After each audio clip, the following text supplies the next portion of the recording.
Bienvenue dans le podcast La croisée des chemins, à la croisée de la science et de l'invisible.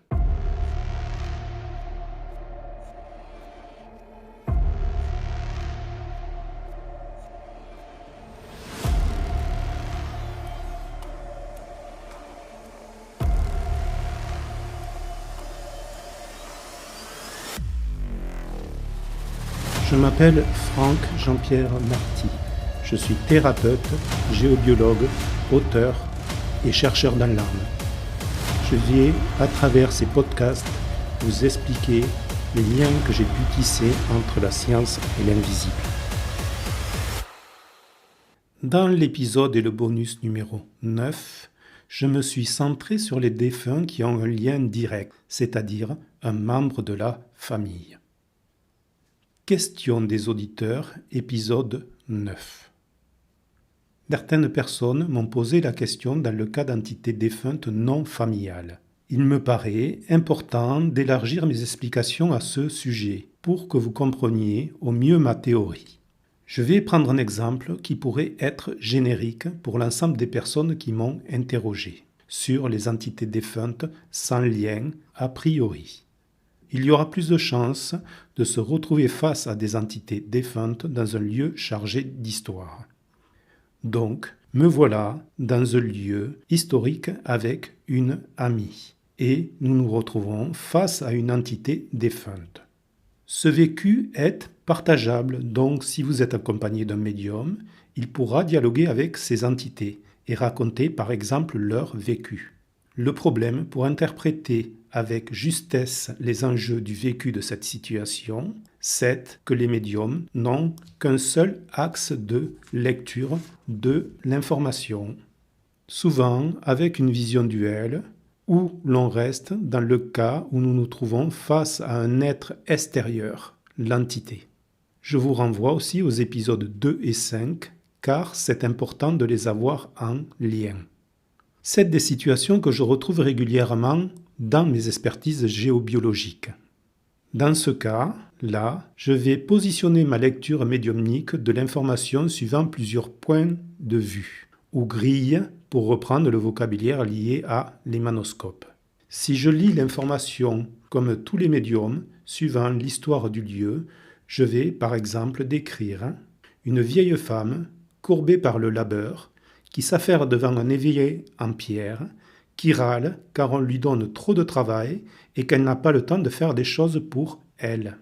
Cette entité n'a pas de lien, de parenté avec moi ou la personne qui m'accompagne.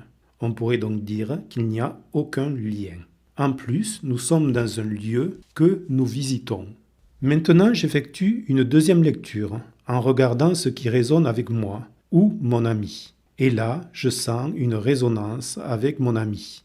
Et je vois mon amie qui est opprimée en rentrant chez elle, car sa vie de famille ne lui laisse aucun moment de répit et elle ne peut pas travailler la formation qu'elle suit pour devenir thérapeute. L'amie me confirme que je vois juste sur sa vie actuelle. Des exemples comme cela, j'en ai des dizaines. Il y a toujours un lien conscient ou inconscient, même s'il n'y a pas de filiation familiale. Le lien inconscient peut trouver son origine dans un déni, un non-dit. Il sera donc plus difficile à vérifier. Parfois, on vient m'opposer que l'on n'est pas les seuls à voir les mêmes choses sur ce lieu. Dans un groupe, c'est normal de voir la même chose, car c'est partageable. Par contre, s'il y a une récurrence d'une vision sur un lieu, cela vient en général d'une image entretenue par le collectif. Ce sont des images mentales. Je les repère assez facilement au ressenti. Là aussi, j'ai des exemples et je vous citerai le cas d'une maison ancienne coloniale à l'île Maurice. Je donnais un stage dans une annexe de cette maison et le dernier jour, nous avons été invités à visiter l'ancienne demeure coloniale qui était devenue un musée. La guide m'expliquait que le lit derrière elle était occupé par une entité car plusieurs personnes y voyaient le corps couché de l'ancien propriétaire mort depuis plusieurs dizaines d'années. Au moment où elle déroulait son histoire, je voyais un corps allongé sur le lit et mes élèves étaient en train de le ressentir avec les mains. Après, on peut aussi partir de ce cas et y rajouter ses résonances personnelles. Dans un lieu historique, il y a eu assez de vécu pour trouver des résonances avec nos propres vies. Je reviendrai en détail sur tout cela quand je vous parlerai des mémoires des lieux. Cet épisode de questions-réponses est terminé.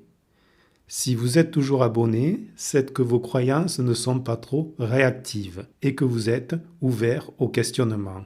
Votre niveau d'ouverture de conscience est déjà au-delà du rose, première couleur du plan causal.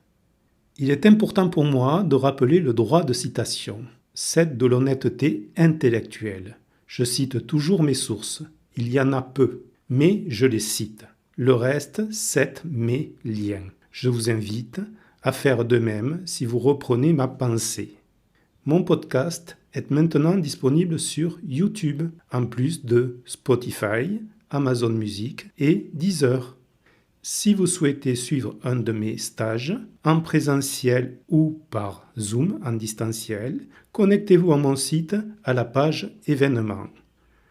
Pour ne rien manquer des épisodes, abonnez-vous et activez la cloche. Pour soutenir mon travail, partagez, likez et commentez. Je vous retrouve mardi pour vous parler d'un nouveau sujet.